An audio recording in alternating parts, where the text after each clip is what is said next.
दिल के रिश्ता क्या कहलाता है में आने वाला है बहुत ही धमाकेदार ट्विस्ट। जी हाँ, आप आने वाले ट्विस्ट में देखने वाले हैं कि यहाँ पर अरमान जो है अब यहाँ पर जब उसे याद नहीं रहेगा तो वो रोड पर निकल जाएगा और रोड पर जाने के बाद उसे याद ही नहीं होगा कि आखिर उसके घर का रास्ता किधर है। और ये सारा माजरा होने वाला है आगे आने वाले ट्विस्ट में, जहाँ पर अरमान की जान फिर से खतरे में पड़ने वाली है। फिर से अभीरा उसे बचाएगी, लेकिन कैसे, चलिए बताते हैं। लेकिन हाँ, अगर अभी तक आपने हमारे चैनल को सब्सक्राइब नहीं किया है तो जल्दी से कर लीजिए। जहाँ पर अब जो अरमान है उसकी सर्जरी हो चुकी है और यहाँ पर वो बहुत ही ज़्यादा परेशान होता है क्योंकि उसे लग रहा होता है कि कहीं ऐसा ना हो कि अभीरा तो मुझे ठीक करना चाहती है लेकिन मैं उसके लिए बोझ बनकर रह जाऊं। जिसके बाद जहाँ पर अब वो अपने काम खुद करने की कोशिश करेगा तो यहाँ पर वो एक काम से घर से बाहर निकल जाएगा और किसी का ध्यान उस पर नहीं होगा। जिसके बाद यहाँ पर अब वापस लौटने का उसे रास्ता ही नहीं याद रहेगा, वो भूल जाएगा कि आखिर मुझे जाना कहाँ है, मेरा घर का रास्ता कहाँ है। जिसके बाद वो भटकता रहेगा रोडों पर ही। लेकिन यहाँ अब एक जो ट्रक है उसे टक्कर मारने ही वाला होगा कि उसी दौरान वहां पर अभीरा पहुंच जाएगी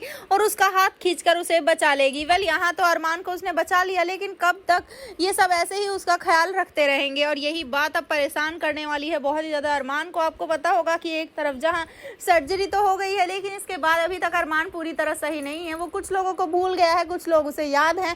और यहाँ पर मायरा मुक्ति तो बहुत ही ज्यादा टेंशन में होती है। वो तो वैसे ही उस घर में रहना नहीं चाहती लेकिन मजबूरी में उन्हें अपने पेरेंट्स की वजह से रहना पड़ रहा है। इसी वजह से वो दादी सा और परिवार वालों से कहती भी नजर आती हैं कि जब तक हमारे पापा ठीक नहीं हो जाते बस तब तक हम इस घर में रह रहे हैं, उसके बाद हम यहाँ से चले जाएंगे हमेशा हमेशा के लिए। जिसके बाद दादी सा को सुनकर बहुत ही बुरा लगता है, लेकिन भाई गलत तो दादी सा ने ही किया था उस दिन। अब हीरा को सुनाकर मायरा जब घर में आ गई थी तो अब देखना इंटरेस्टिंग होगा कि आखिर परिवार वाले मिलकर कैसे अरमान को सही करते हैं।